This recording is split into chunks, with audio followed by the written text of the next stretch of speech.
From East Syracuse, New York, Ellie, Democrats line. Good morning. Good morning. Yes.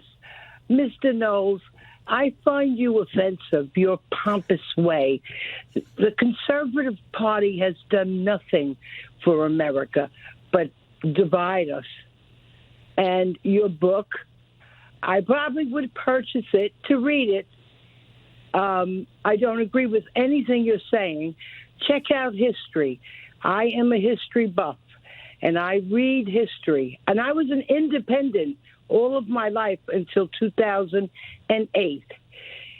And I realized that I sided more with some of the ideas of the Democrats. You have conservative.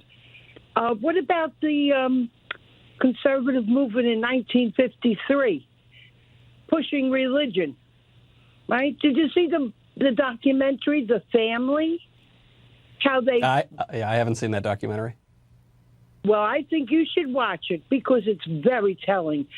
And it tells you all about how a certain set of Republicans, conservative, religious, which is in the Constitution, no laws written, okay? Freedom means freedom to practice your religion that way you want, if you want. Freedom means if you are a lesbian, a gay, LGBTQ, whatever you call it, that's your right. Rights. Okay, well... Okay, Ellie. Hold on, Ellie. We'll let our guests respond. All interesting points. I appreciate your willingness to buy and read my book, even if you suspect that you won't agree with it. To your point on religion, you say that the United States does not have any religious underpinning and you should be free to have whatever religion you want. Let's not forget, religion factors into the Declaration of Independence. The Declaration of Independence, the entire American Revolution, is premised on the idea that there is a God, our creator, who endows us with certain unalienable rights. So that idea, which is a very Christian idea, is the basis, the philosophical basis of the entire country. And if you were to posit a religious view that would undermine that religious basis, that would seem rather incoherent. Beyond that, all governments, all regimes have some kind of religious basis. This is inevitable. At the ratification of the Constitution, by the way, this is very misunderstood, but the First Amendment is ratified. There's no established church at the national level. One of the reasons for that is that there were many established churches at the state level, and those church establishments at the state level persisted for decades after the ratification of the Constitution. We have a state religion now. The state religion now is secular progressivism. We are now being told that it is unacceptable in this culture to question the idea that a man can become a woman.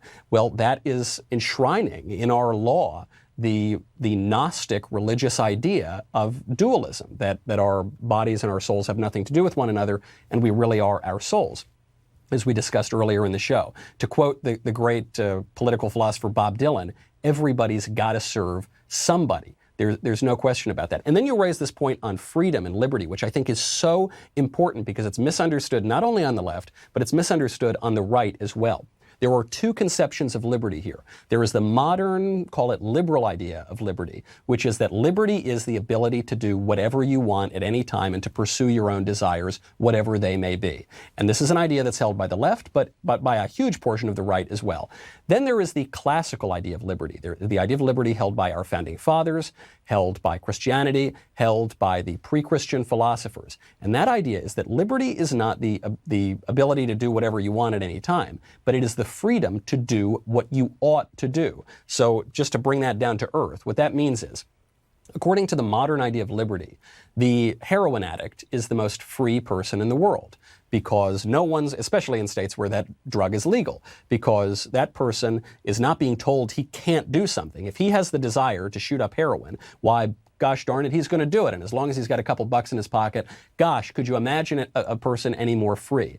Of course, we all know that guy is not free at all. He's a slave. He's a slave to his base passions and his appetites and his sin. This is why, in the traditional understanding of liberty, as Christ says himself, the man who sins is a slave to sin.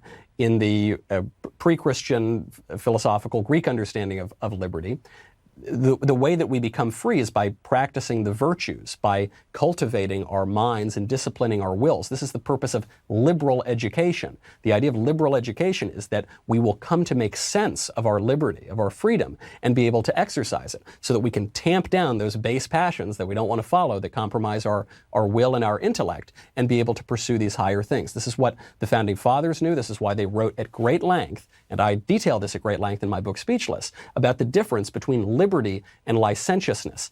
In the modern era, in the modern age today, the left and the right both seem to think that liberty and licentiousness are the same thing. What our Founding Fathers knew, and what wise people throughout history have known, is that liberty and licentiousness are actually polar opposites, that licentiousness totally undermines liberty. It's what you're seeing around us right now, and it reminds us of John Adams's warning that our Constitution, our republic, is built for a moral and religious people, and it's unfit to the governance of any other sort of people. This is not just some Sunday school scolding that he's giving us. He's telling us a fact about liberty. If we can't tamp down our base passions, we are not going to be able to govern ourselves. If you enjoyed that break from disinformation, historical revision, and screaming about the end of the world, be sure to hit the subscribe button so that you never miss another video.